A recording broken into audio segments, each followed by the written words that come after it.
გამარჯობა ჩემო ძვირფასო ტელემაყურებლებო. ვიწყებ ჩვენს ახალ სეზონს ჩემი საავტორო გადაცემით ჩემო აფხაზათო. ავტორი და წამყვანი მორმან კვარაცხელია.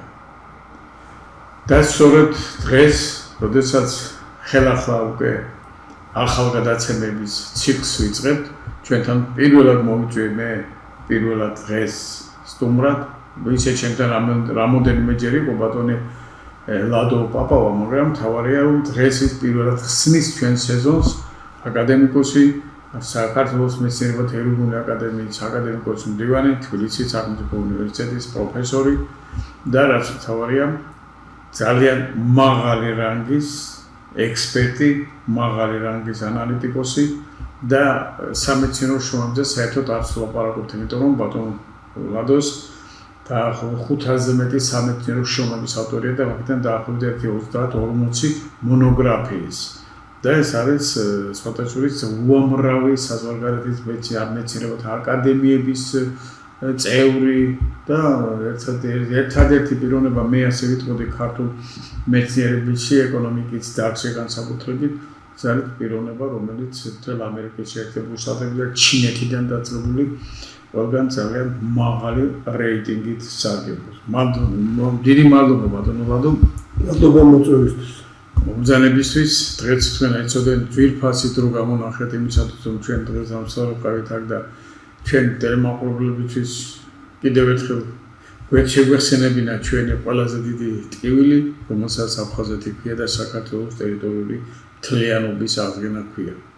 ეს კონტექსტში საერთოდ ჩვენს ფორმატში ასე ძირება, მაგრამ მანამდე ჩვენ ალბათ სხვა საკითხებზეც ვისაუბრებთ და პირველ რიგში მე ის მაინტერესებს რომ დღევანდელი პოლიტიკური სიტუაცია მსოფლიოში ძალიან დაძაბულია. ყოველთვის იყო ეს დაძაბულობა, მაგრამ დღეს განსაკუთრებული სახე მიიღო ამან, იმიტომ რომ ახლა ვიცით ჩვენ რომ გამოიკვეთა ორი პოლუსი და მესამე ნაწილობრივი პოლუსი, როგორც თქვენ ბრძანებთ ხოლმე თქვენს გამოცემებში და თქვენ სტატიებში, რომ პირველი ეს არის მთავარი პოლუსი ამერიკის შეერთებული შტატები, მეორე ჩინეთი და მესამე ნაწილობრივი პოლუსი რუსეთი. ახლა ჩვენ ხომ ვიცით ერთი რამე, რომ საქართველოს ტერიტორიული მთლიანობა პირდაპირ მიბმულია იმ ეგრეთ წოდებული მესამე პოლუსზე. ანუ რუსეთის მდგომარეობაზე, რუსეთი რა სიტყვით, როგორ იტყვით, რანაირად იტყვით.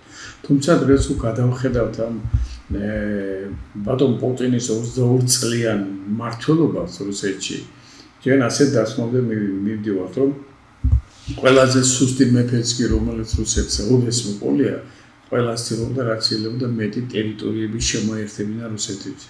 პუტინი იგივე საკეთებს.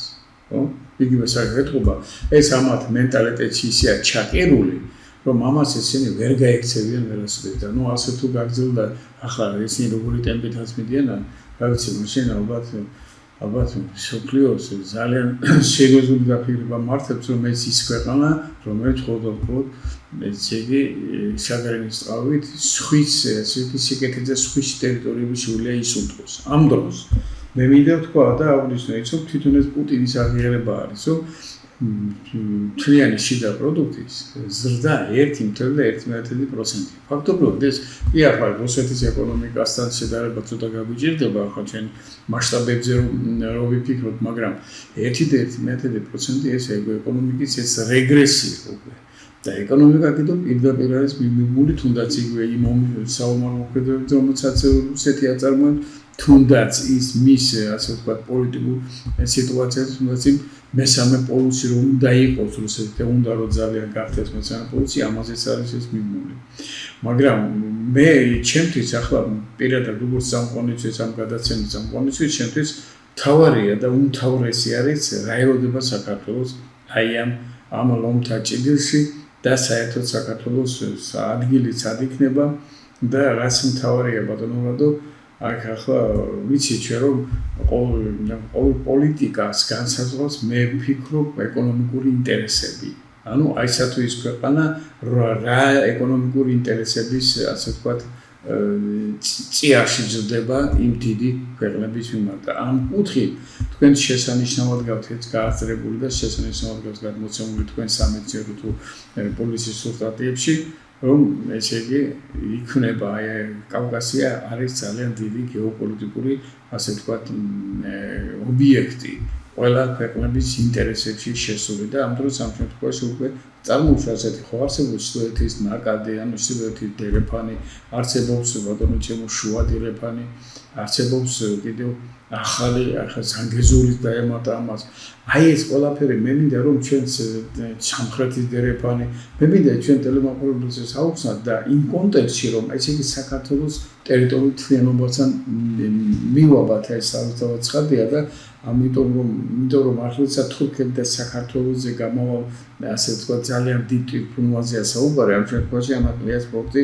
ჩვენ რაღაცას გვეუბნება პლუს ამას თუ რუსეთთან ურთიერთობაზე მარტო საწვაო გზით ხო უნდა იყოს რუსეთთან ურთიერთობა უნდა იყოს აუცილებლად აფხაზეთის ზითაც უნდა იყოს ეს გავლილი მაგრამ მე ერთ რამეს მიმაქცია ყურადღება ბატონო რომ საქართველოს ხელისუფლება რატომ არ ელაპარაკება რუსეთს ახლა ყველა ამბობს რომ დაელაპარაკოს ამაში რაც ხედავს სულს და ასე შემდეგ მაგრამ რუსეთთან დალაპარაკება ეს მე მგონია რომ ეს არის ის ძალიან დიდი კოზირი როდესაც რაც საქართველოს უჭირავს საქართველოს ხელს უჭირავს ეს კოზირი იმიტომ რომ საქართველოს არ გახსნით ამ გზას ამ მიმართულებას მაგრამ სანამდე საქართველოს ტერიტორიული მთლიანობაზე არ იქნება რაღაცა სერიოზული ნაბიჯები გადადგმული.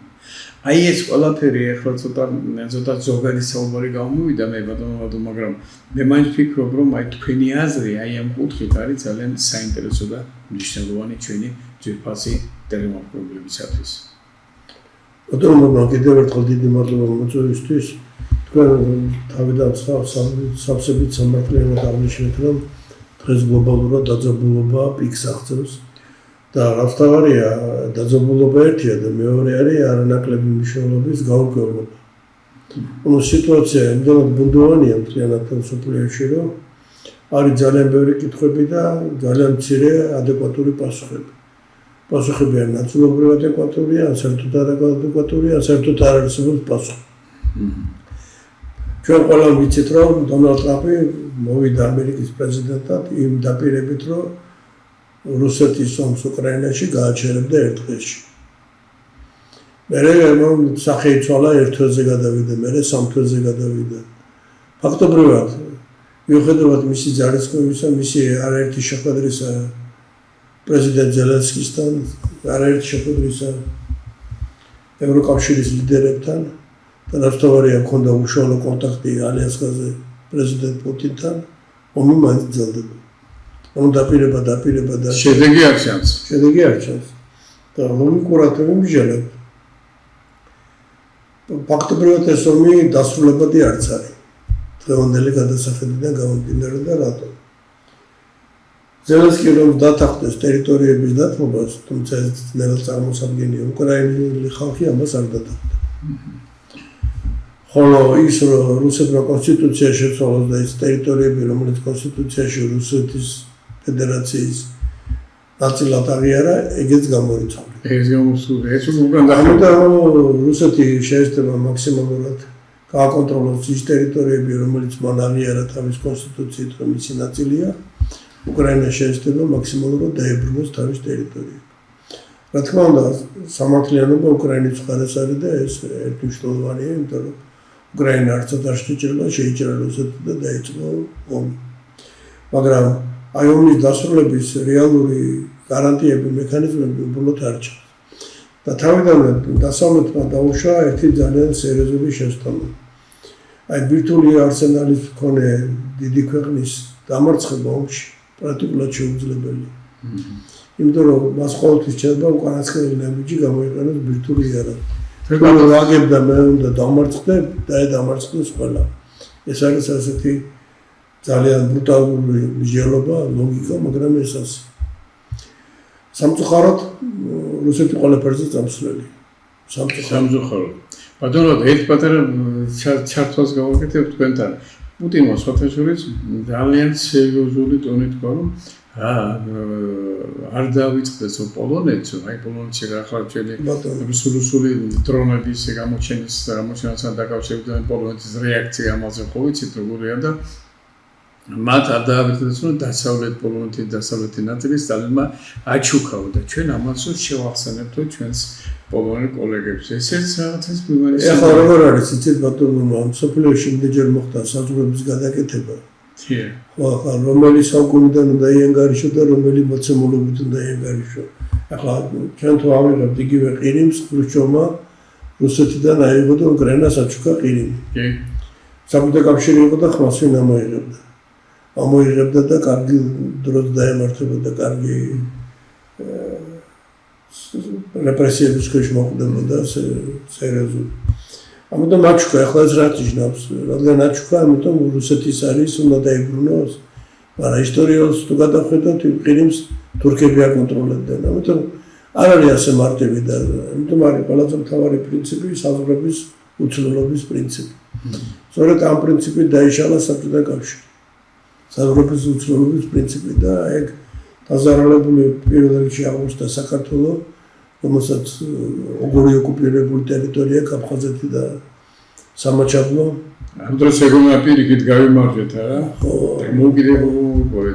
დამოუკიდებლობა მნიშვნელოვანია, მაგრამ ორი ტერიტორიული ერთეული არის რუსეთის კონტროლის ქვეშ, რომელმაც მათ სახელმწიფოებრივი დამოუკიდებლობაც კი აღიარა, ცოტა გაურკვეველია ეს ყველაფერი, როგორ შეიძლება ესენი იყო დამოუკიდებელი სახელმწიფოები, მაგრამ აღიარა და იმის პერსპექტივით, რომ თუ დაშიდება, მათაც შემოუერთებს რუსეთის ფედერაციას კონსტიტუციურად.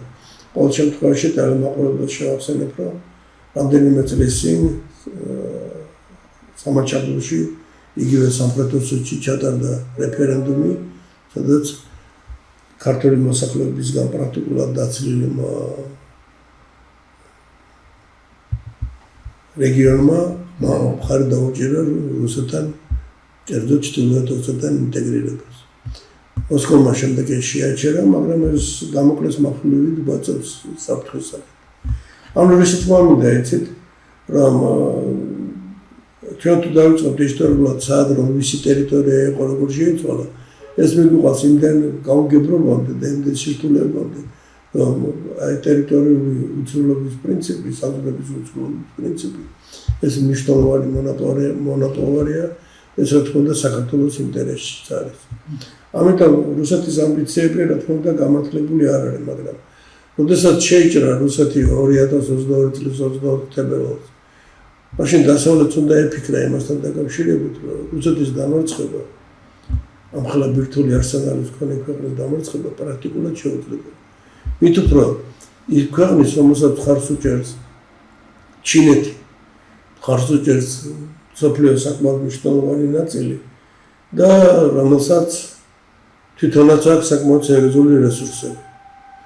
ამიტომ როდესაც იყო შესაძლებლობა 2022 წლის აპრილ-მაისში, მარტ-აპრილში, რომ სტამბოლში მართებოდა შეხვედრები სამშვიდობო მოლაპარაკების, რომ შეჩერებული იყო ეს აგრესია, სამწუხაროდ დასავლეთის ზეწოლის ქვეშ უკრაინამ ამ შეთანხმებაზე უარი თქვა. აი მაშინ კიდევ ბევრი რამე გადარჩებოდა, იმიტომ რომ რუსეთი პრაქტიკულად ვერ აღიარებდა, არ აღიარებდა უკრაინის ტერიტორიების კონსტიტუციაში შეტანას როგორც რუსეთის განუყოფელი ნაწილის. სამწუხაროდ დასავლეთმა ეს არ გაითვალისწინა, შეაგულიანა უკრაინის პრეზიდენტი და დღეს ვართ იქ, სადაც ვართ. სამწუხაროდ. ამიტომ შეიძლება ითქვას, რომ აი ესეთი მრავალწლიანი საომარი მოქმედებების არეალად არის ქცეული უკრაინის ტერიტორია. ეს არის პროქსიომი დასავლეთისთვის. იმიტომ რომ დასავლეთი ფაქტობრივად ეომება რუსეთს ისე თავისი იარაღით, თავის ჰუმანიტარული დახმარებით, თავის ფინანსური დახმარებით. ისე ეომება, რომ მისი ცოცხალი ძალა, მისი მოქალაქეები ამ ომში არ მონაწილეობენ. თუ ვინმე იღუპება უკრაინელი ხალხი. თანაც როგორც თვითონ უკრაინელი არის, საკუთარ ფარდობა როგორ არის, უკრაინელები მეტი იღუპებიან თუ რუსები? ხო, მაგას ხარშული ვერ გეტყვი. ხო, რა თქმა უნდა, სტატისტიკა მოსკოვს სხვა, კიევს სხვა. ეს რეალური სტატისტიკა მათ ექნება. ხო, რა თქმა უნდა, ხო. ყველა საქმე შელამაზებული, მე არ ვარ დარწმუნებული, რომ იგივე პუტინს ან ზელენსკის როგორც პრეზიდენტებს ობიექტურ სტატისტიკას იტყვევიან ყველაზე მეტად. მაგრამ დაუდობენ იმ სტატისტიკას, რომელიც ყველაზე მეტად მათ აწყობთ. ეს ომის იდეოლოგია სამწუხაროდ. აი აქედან გამომდინარე, ბევრი გაურკვევლობა არის, ბევრი გაურკვევლობა კი იწვევს იმას, რომ შესაბამისი გადაწყვეტილებების მიღებისას თელმა რიგმა ქვეყნებმა უნდა იმოქმედონ ფრთხილად. თუ არ ვწდები ერთ-ერთ თქვენ გადაცემაში ადრე მახსენე კიდევაც რომ ინდოეთის პოზიცია არის თანამედროვე გაურკვეველ მსოფლიოში სტრატეგიული მოთმინება.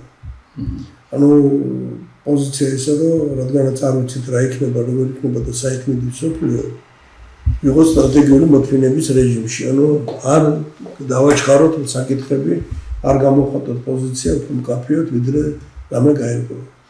საუბარია ინდოეთზე, რომელიც მოსახლეობით ნომერ პირველი ქვეყანა გახდა მსოფლიოში, ჩინეთსაც გადაუსვლა ბოლო პერიოდში. და თუ ინდოეთისთვის არის სტრატეგიული მოთმინება, წარმოიდგინეთ ჩვენაირი მცირე ზომის ქვეყნისთვის რა მხოლოდ მნიშვნელობა აქვს სტრატეგიული მოთმინებას. და ფიქრობ ამ კუთხით საქართველოს მთავრობამ სავსებით სწორი პოლიტიკა შეარჩია, რომ აქცენტი გაკეთდეს ეკონომიკურ ზრდაზე, ეკონომიკურ განვითარებაზე, რადგანაც ჩვენ ის ქვეყანა არა ვართ, რომელსაც შეუძლია სანქციები შემოიღოს რუსეთის წინააღმდეგ. მიუხედავად იმისა, რომ ევროპარლამენტიდან ხშირად ისმოდა ეს მოწოდებები და რეზოლუციებშიც კი იქნა შეტანილი. იმიტომ რომ ნებისმიერი სანქცია, რომელიც საქართველოს ხელისუფლება შემოიღებს რუსეთის წინააღმდეგ, საბოლოო ჯამში არა იმდენად რუსეთს, რამდენადაც საქართველოს დააზიანებს. აქედან გამომდინარე ეს ეკონომიკურად და არა მარტო ეკონომიკურად, ჰუმანიტარული პოზიციებიდანაც გამომდინარე გაუმართლებელი. და შემდეგ ნახეთ კიდევ ერთი მომენტი არის, რუსულ დაბს სჭირდება გამარჯვებების ჩვენება. სწრაფი გამარჯვების. ხედავთ რომ მოსკოვის სწრაფ გამარჯვებებს უკრაინაში ვერ აღწევს. ხო, ერთადერთი სწრაფი იყო 2014 წელს ყირიმის ოკუპაცია, და მაშინ უკრაინელებს ოფიციალურად გაუსვიათ, ისე ჩააბარეს ყირიმი, ხოლო დანარჩენი ეს არის გინდა დონეცკის ოლქი აიღეთ, გინდა ლუგანსკის ოლქი აიღეთ. და ნებისმიერი სხვა ეს არის საომარი მოქმედებები, რომელიც ნაწილი ოკუპირებული აქვს რუსეთს, ნაწილი კიევის კონტროლის ქვეშ.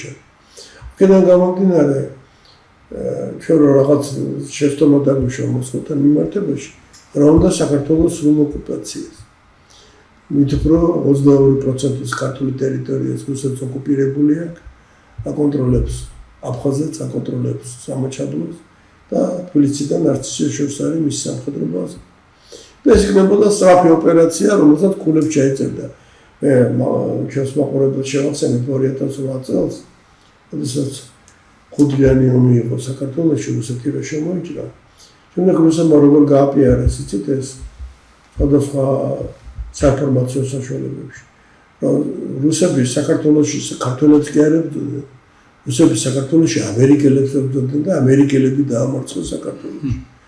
ეს ამასაც შეიფუთა და მოსახლეობის დიდ მონაწილეობა ეს ასეც მიიღო. და ეხლა როცა მაშინ ჯერ რუსეთი შემოსული არ იყო საქართველოში, მხოლოდ სამშვიდობო მისიის გამტარებელი სამხედრო ძალები იყო და დღეს ახლა სამხედრო ბაზებია საქართველოში. იგივე აფხაზეთიდან დასავლეთ საქართველოს კონტროლი, ან სამაჩაბლოდან აღმოსავლეთ საქართველოს კონტროლი არანაირ პრობლემას მისთვის არ წარმოადგენს. ეს იქნებოდა აი გამარჯვების, სწრაფი გამარჯვების ყველაზე მნიშვნელოვანი და კიდევ ეს გასახდებოდა ჩვენ ქართველებს კი არ ვებრძვით ქართულ ხალხს. ქართველები გვიყვართ, ჩვენ საქართველოში ამერიკელები დაამარცხეთ. ეს იქნებოდა ზუსტად ისე, როგორც ეს იყო 2008 წელს. აი ამ ვითარებაში გაურკვევლობა რადგან დიდია, სწორედ სტრატეგიული მოთმინებას არის ძალიან დიდი მნიშვნელობა და აქცენტი რომ ეკონომიკურ განვითარებაზე, ეკონომიკურ ზრდაზე ამას პრიორიტეტული მნიშვნელობა ენიჭება. და ახლა რა თავარია ბატონობა და ძვირფასდარმა შევხედოთ იმას, რომ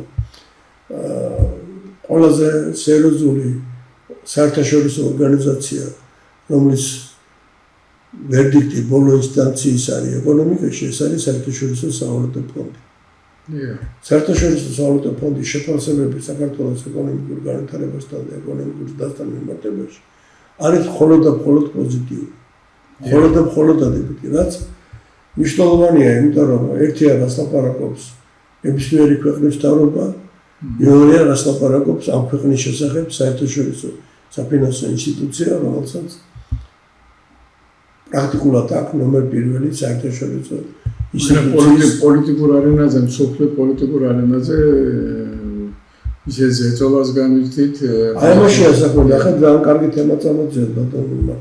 რამდენიმე თვის წინ ვაშინგტონში ერთ-ერთ ძალიან ცნობილ არასამთავრობო ორგანიზაციაში ჩატარდა საერთაშორისო სავალუტო ფონდის წარმომადგენლების მიერ ანგარიშის განხილვა და ეს ანგარიში ეძღვნებოდა ჩვენს რეგიონს და კონკრეტულად საქართველოს.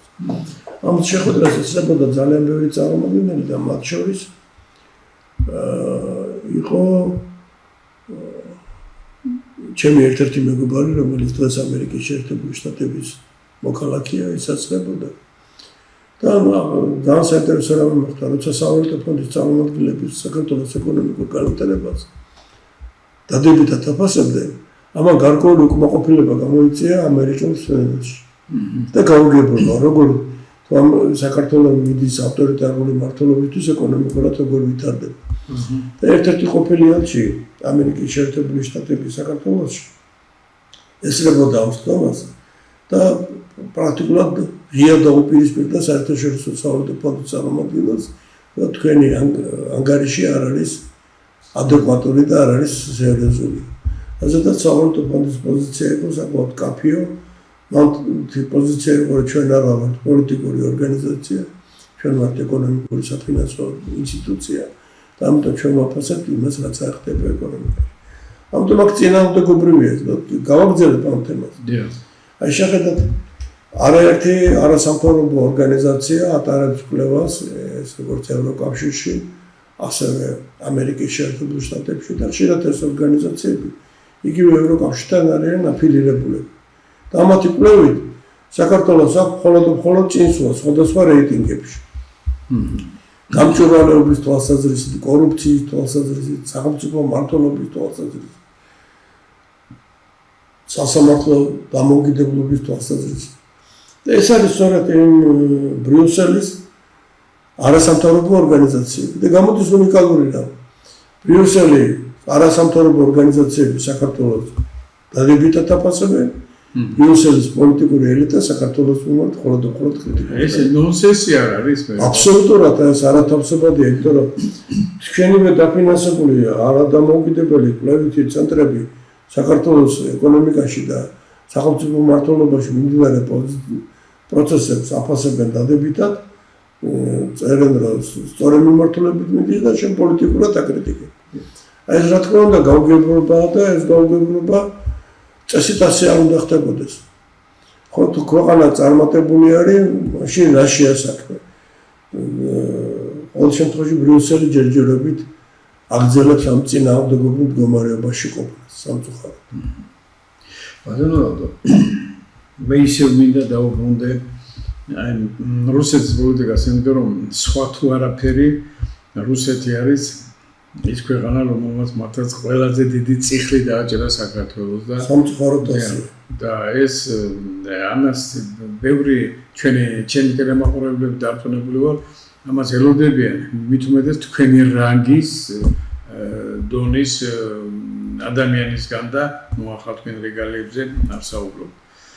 აი ერთადერთი რაც ახლა რუსეთი რომ ყველაფერს ამას ასე ვთქვათ მაინც გამართლებას ცდილობს და ასეთ რამეს აკეთებს, რომ მათ ტერიტორიები კი არ აინტერესებთ, თურმე დაამბობენ ამას. მათ აინტერესებთ უბრალოდ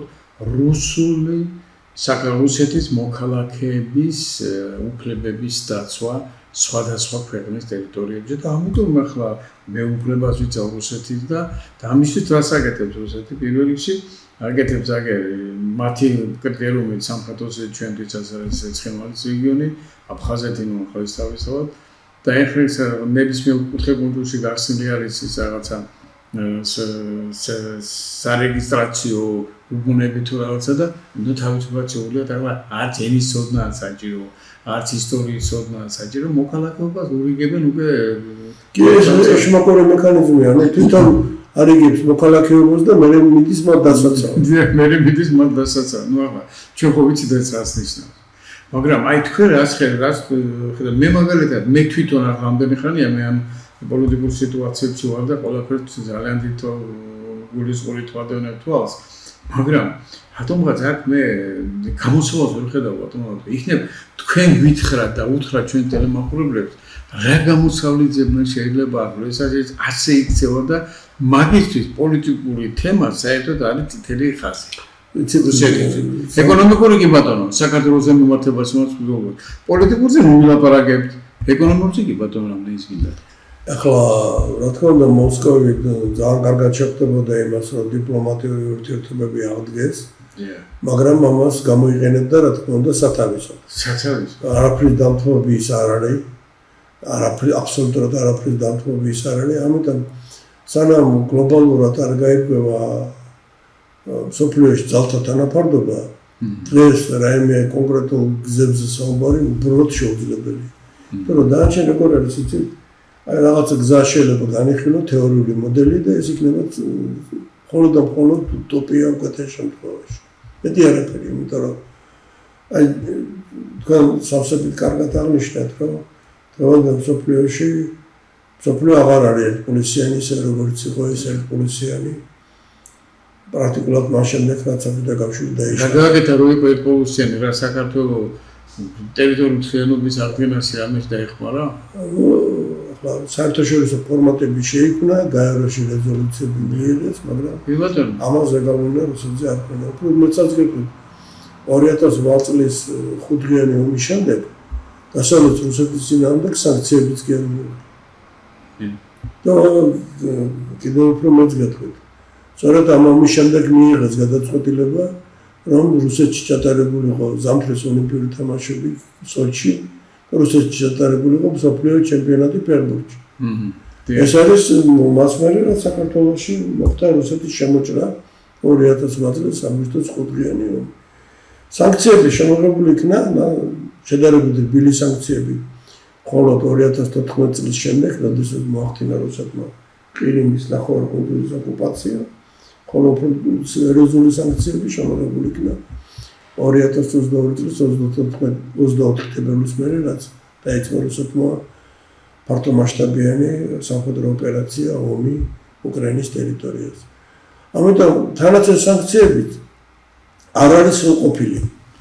ამაზე თვითონ პრეზიდენტი ტრამპიც იძახის და ნახეთ რა მოცემით როგორ არ იძლევა, თუმცა რუსეთში 1%-იანის დაზე დავიდა ეკონომიკა, ეს ნიშნავს, რომ საერთოდ 1%-იანის და შეიძლება ცდომილება იყოს. ცდომილება იყოს. სტატისტიკური. ანუ ისი თქვა მინდა, რუსეთმა მოძებნა შიგა რესურსები თავისი პარტნიორების, განსაკუთრებით ჩინეთის დახმარებითაც, მაგრამ დღეს ახლა ეკონომიკურად უჭირს, მაგრამ ეს სანქციები რო არ არის სრულფასოვანი, ყველაზე კარგად იმაში იკვეთება, რომ დღეს ლაპარაკობენ სანქციების 19 პაკეტზე.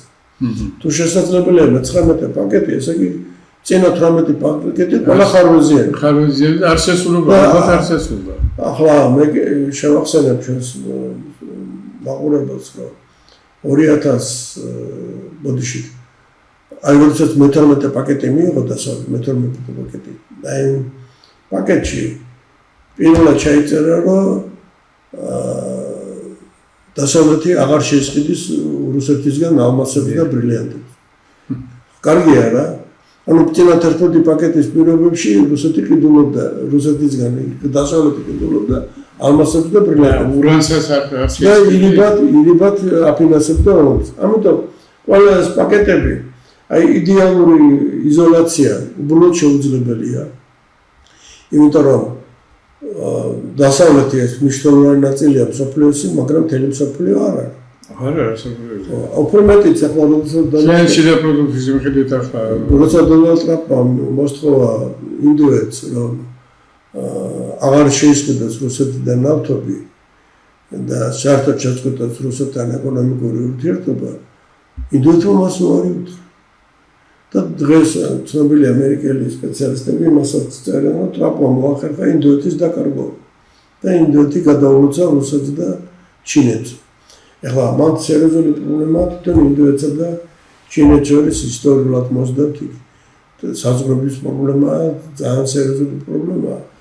მაგრამ აქამდე დონალდ ტრამპამდე ვაშინგტონი ცდილობდა, რომ ხარი დაეჭერა ინდოეთისთვის როგორც ჩინეთის საპირწონე ქვეყნისთვის. მაგრამ ინდოეთი ყოველთვის კარგ ურთიერთობაში იყო არა მარტო ამერიკასთან, არამედ რუსეთთან. და სტრატეგიული პარტნიორობაც ჰქონდა რუსეთთან გაფორმებული. და ახლა რაც რუსეთის სანქციების ქვეშ მოყვა, ინდოეთის ძალიან მომხიბვლელი იყო რუსეთიდან დაბალ ფასად, თანაც ინდურ ვალუტაში რუპიებში ეყიდა რუსული ნედლი ნავთობი, გადაემუშავებიან ნავთობპროდუქტები და შემდეგ აიყიდა სხვათა შორის ამ ნავთობპროდუქტების ყიდველი ამერიკის შეერთებული შტატებიც. ხო ტრამპმა როცა მოსთხოვა ინდოეთს რომ ან შეწყვეტა რუსეთთან ვაჭრობას, ან დაგიწესებ საბუჟო ტარიფებს, ინდოეთმა რუსეთზე უარი არტყა.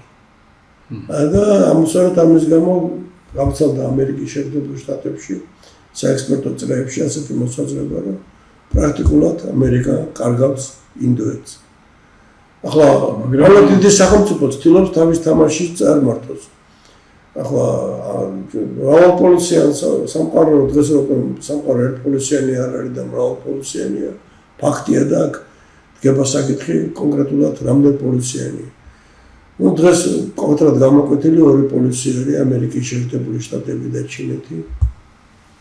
და ორივე ცდილობს თავის ხარეს დაიყენოს რუსეთი.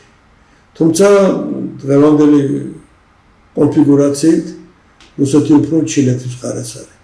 უფრო ჩინეთის ხარეს არის და სხვათა შორის სამაციან პუტინმა კიდევ განაცხადა, ბატონო ლადო, თქვენ გეცოდინებათ, რომ ხალხმა გაუცილდა საერთოდ სოფლიოს შეერთობა, თუ არა ასე ალბათ ხედა მას რუსეთის პრეზიდენტი, რომ ამბობენ რუსეთი ჩინეთის ვასალიაო, რუსეთი არავის ვასალი არასოდეს არ ყოფილა და არც იქნებაო. ამით რაღაცა მიანიშნა. ну ყოველ შემთხვევაში ერთია რა სიტყვის პრეზიდენტი პუტინი და მეორე ფაქტები. ფაქტები არის რომ პრაქტიკულად ჩინეთის ზეგავლენა მოსკოვზე საკმაოდ სერიოზულია. მაგრამ ამერიკა ცდილობს რომ რაღაცნაირად გამოგვისტაცოს მოსკოვი ხელიდან პეკინს და თავის ხარეს გადმოიბიროს ვაშინგტონის ხარეს. ასეთ ეს ძიძგილაობა ჩინეთსა და ამერიკას შორის განსაკუთრებით ვის ხარეს იქნება მოსკოვი. მოსკოვს აძლიერებს. და მოსკოვს ხდის ასევე პოლუსად. მართალია არასოდეს ფასონად, როგორც არის ჩინეთი და ამერიკა. თორე ჩინეთი და ამერიკა არის მაინც არის. ჩინეთი და ამერიკა მსოფლიო ეკონომიკის პირველი და მეორე ქვეყნებია. მაშინ როცა რუსეთი მხოლოდ მე-11-ია. და ახალი პოლუსით გახდომის კიდევ ერთი პერსპექტიული ქვეყანა არის ინდოეთი. რომელსაც ინდოეთი რომელიც მეხუთეა მსოფლიო ეკონომიკაში მეხუთე არის. რომელსაც აქ ეკონომიკური განვითარების მოდა ზრდის მაღალი ტემპები, იმავდროულად ინდოეთი არის ბირთვული არავის კონდეს. არც ბრაზილია მე მგონი ხელწამოსაგრა. ბრაზილია არ არის, მაგრამ იმ მასშტაბის არ არის როგორც ინდოეთი. ანუ ინდოეთში აქვს პერსპექტივა გახდეს პოლუსი. აი ამ შემთხვევაში ყველაზე სულ მდგომარეობაში არის დიდი ამბიციების მქონე ევროკავშირი. რომ ევროკავშირის სამხედრო ძალა განპირობებული იყო ნატო-თან, ხოლო ნატოს სიძლიერე განპირობებული იყო ამერიკის შეერთებული შტატები. ეხლა შეხედეთ აი უკრაინასთან მიმართებაში ამერიკამ პრაქტიკულად თავის სასარგებლო გადაწყვეტილება მიიღებინა კიევს, იშვიათი ლითონები საბადოები გახდა ამერიკის საკუთრება. ეს რა თქმა უნდა მისთვის პლუსია. თან ამერიკამ თქვა რომ უკრაინას იარაღს აღარ მიაწვდის და თუ უნდა ევროკავშირმა მიაწოდოს ევროპის ქვეყნებმა მიაწოდონ იარაღი უკრაინას. არაფერს არ ნიშნავს. იყიდონ ჩემგანო. ხო, პლუს ევროკავშირი აიძულა თავის ეკონომიკურ ზრდაზე ფიქრობს. კი, აიძულა ინვესტიციების მნიშვნელოვანი პაკეტის განხორციელება შეერთებულ შტატებში, ამერიკიდან ენერგეტიკული რესურსების შეწყვეტა, რაც საკმაოდ ძვირია. და ევროკავშირს როგორც ასეთი თავის სამხედრო სტრუქტურა არ გააჩნია. არა მარტო სამხედრო სტრუქტურა არ გააჩნია თავდაცვის თვალსაზრისით, არამედ სამხედრო მრეწველობაც არ არის იმ დონეზე, რომ თქვათ, რომ ევროკავშირს კონდეს უნარი დაიცვას თავის თავი. საუბარია სამხედრო სამრეწველო კომპლექსზე. ამიტომ ევროკავშირის ამბიციები, უფრო ამბიციებია და რეალურად უახლოეს პერიოდში მათი ამბიცია რომ გახდეს პოლიცი ეს წარმოუდგენელია. თუ ისე ამერიკის კოლგის ქვეშ, ამერიკის ფტის ქვეშ არ აღმოჩნდა. ბატონო, მე ძალიან მე ჩემი გადასახედიდან ერთი ძალიან საინტერესო მე ვეცნობი ლიტერატურაზე განსაკუთრებით თქვენს მოსაზრებებს ამ დერეფნებთან დაკავშირებით. ახლა მე შეცვალში ჩამოთვალე რა დერეფნებზეა საუბარი და ეს ერთ-ერთი მთავარი ხაზი მაინც უნდა გავიდეს აფხაზეთზე. თქვენ როგორ ფიქრობთ, ეს რამე მოსალოდნელია, აი ამ რამე დააჩქაროს საქართველოს ტერიტორიების საკითხი თუ არა, ესე იგი ეს უბრალოდ ძალიან საინტერესოა. აქვს ამას რეზონი? იცით, გეტყვი ძალიან საინტერესო კვლევა ჩატარდა ქართული ეკონომისტების მიერ, ჯერ კიდევ მაშინ როცა ქართული ოცნება მოვიდა ხელისუფლებაში და მაშინ დადგა საკითხი აფხაზეთზე გამოვალ რკინიგზის გახსნის საკითხი. ეკონომიკურად დათვლილი იქნა და აღმოჩნდა რომ რკინიგზის გახსნის საკითხი ეკონომიკურად გაუმართლებელია, წამგიბიანია. ამდენ რუსეთსა და სომხეთს შორის იმდენი არ იქნება რომ რკინიგზა იყოს გამართლებული.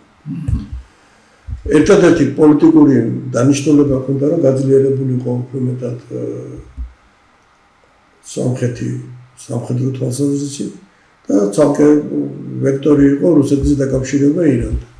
ბუნებრივია სომხეთთან მიმართებაში ეს შედიოდა წინააღმდეგობაში ბაქოს და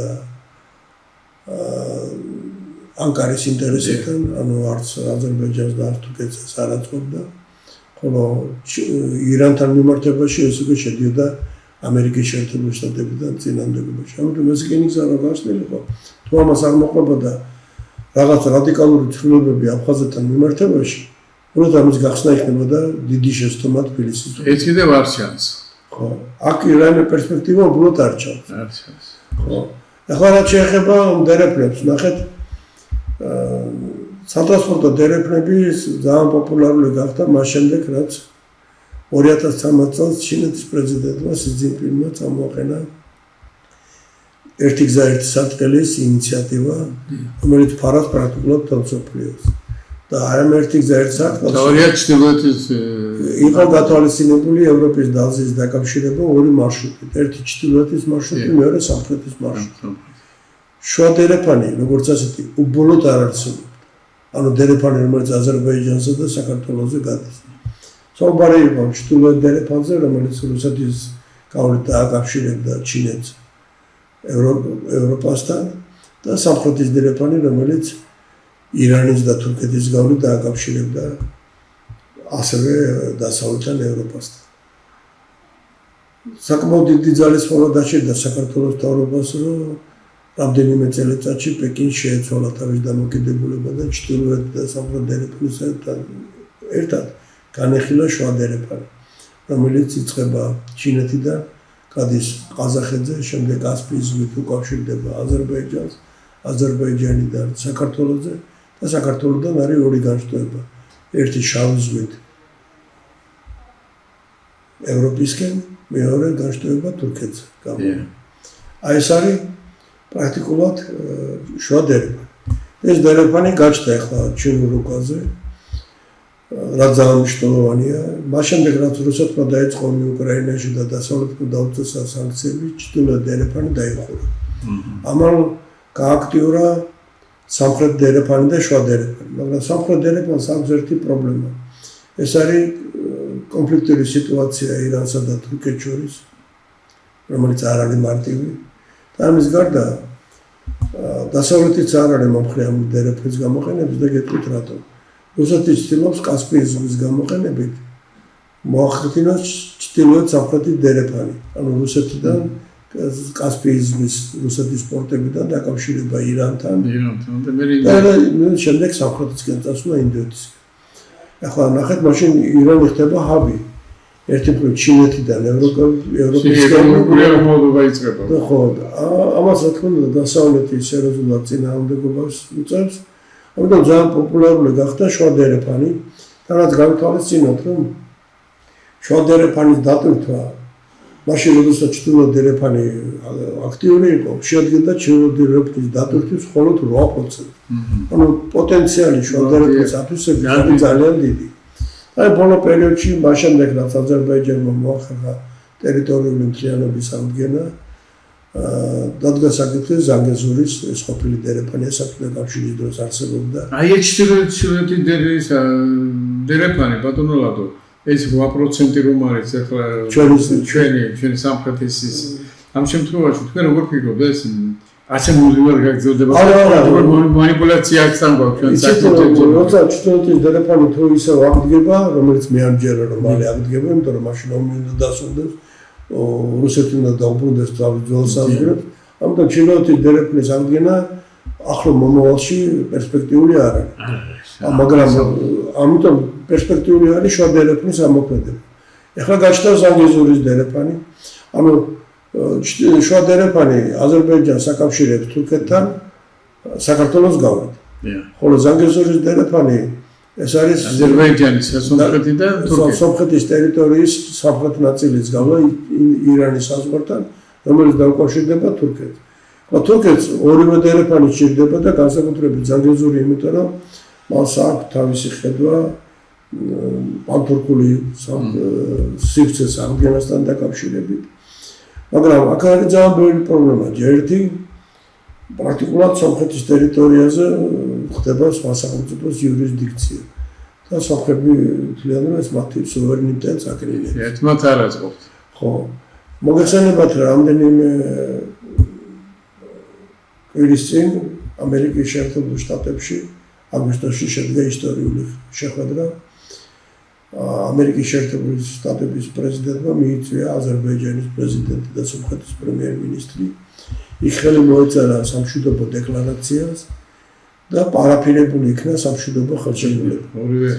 მაგრამ პრობლემა რა არის, იცით, ობიექტურად ეს უფრო დიდად გაფიარებული იქნა, ვიდრე სინამდვილეში რაღაც დეკლარაცია. ეს არის განცხადება. ეს არ არის შეთანხმება.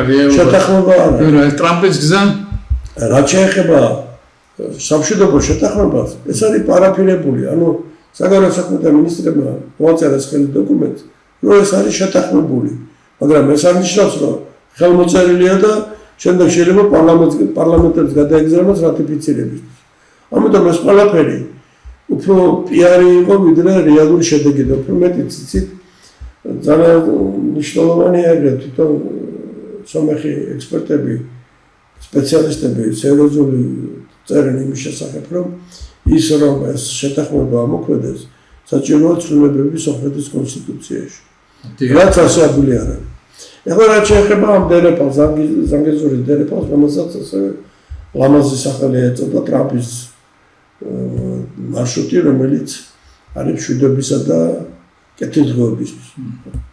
ყველაფერი ლამაზად ჟღერს, მაგრამ რეალურად 19 წლის უნდა გადაეცეს ამერიკულ კომპანიას და სომხეთის იურისდიქციის ქვეშ გააკონტროლოს ეს ყველაფერი ეს დერეფანი. ეს ირანს აწყობს მე?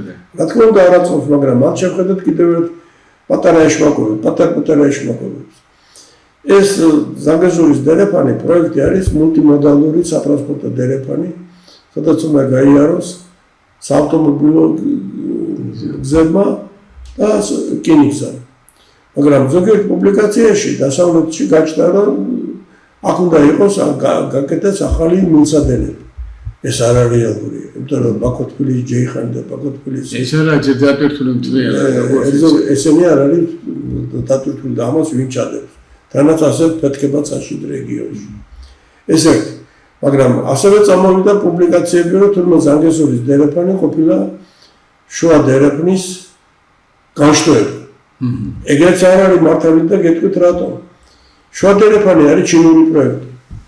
და არა ამერიკული პროექტი, ან აზერბაიჯანული, ან სომხური, ეს არის ჩინური პროექტი. ამიტომ არის თუ არა ზანგეზურის დერეფანი შუა დერეფნის განშტოება ეს პირველ რიგში ჩინეთმა უნდა აღიაროს. ჩინეთი ჯერჯერობით პასიურია. მის ინტერესებშია. ხო, პასიურია, არც აღიარებს და არც უარყოფს. რომ ზანგეზურის მიმართება შუადერეფანთან, ჩუმათან. ამიტომ დასავლეთში რამდენიც კიდე იმდენი წერა რომ ეს მისი განშტოება ეს სინამდვილეში ასე იქნება მხოლოდ მას შემდეგ, რაც ამას პეკინი აღიარებს. ახლა ჩვენ ვიცით დაპირისპირება ამერიკასა და ჩინეთს შორის, ამიტომ თუ ტრამპის დერეფანი ეწოდა და ამერიკელებმა გააკონტროლეს, ისინი დაუშვებენ ჩინეთს. დიდი ალბათობით არა და თუ არ დაუშვებენ ჩინეთი რატო აღიარებს? ვინ უნდა დატვირთოს ეს დერეფანი? ყოველ შემთხვევაში ჩინეთი აღარ დატვირთავს. ჩინეთი აღარ დატვირთავს და ჩინეთისთვის შუა დერეფანი იქნება ცალკე, ზანგეზური ცალკე. ახლა ჩვენი პოზიცია როგორი უნდა იყოს? ჩვენ უნდა შევხედოთ ამ დერეფნებს როგორც არა ალტერნატივებს, არამედ როგორც ურთიერთჩამავსებლებს. ეს არის პრინციპულად მნიშვნელოვანი მიდგომა და რატომ? ძვირფასო მაყურებლებო. იმიტომ რომ დღეს განსაკუთრებით მას შემდეგ, რაც COVID-19 პანდემიამ შემოუტია მთელ მსოფლიოს და ამას მოყვა მიწოდების გლობალური ჯაჭვების რღვევა, დღის წესრიგში დგება ურთიერთჩამავსებელი ჯაჭვების არსებობა. სადღაც რაღაც შეფერხება თუა და ჯაჭვი გაწყდა, ამ შეფერხებამ არ გამოიწვიოს ეკონომიკური სირთულეები სხვადასხვა ქვეყანაში. ამიტომ ეს დერეფნები უნდა განვიხილოთ არა როგორც ალტერნატიული, არამედ როგორც ურთიერთჩამავსებელი. და სწორედ ეს რო ჰუმანური გზა არა? ეს არის შეიძლება ითქვას, უნდა მოხდეს მიწოდების გლობალური ჯაჭვების ჰარმონიზაცია.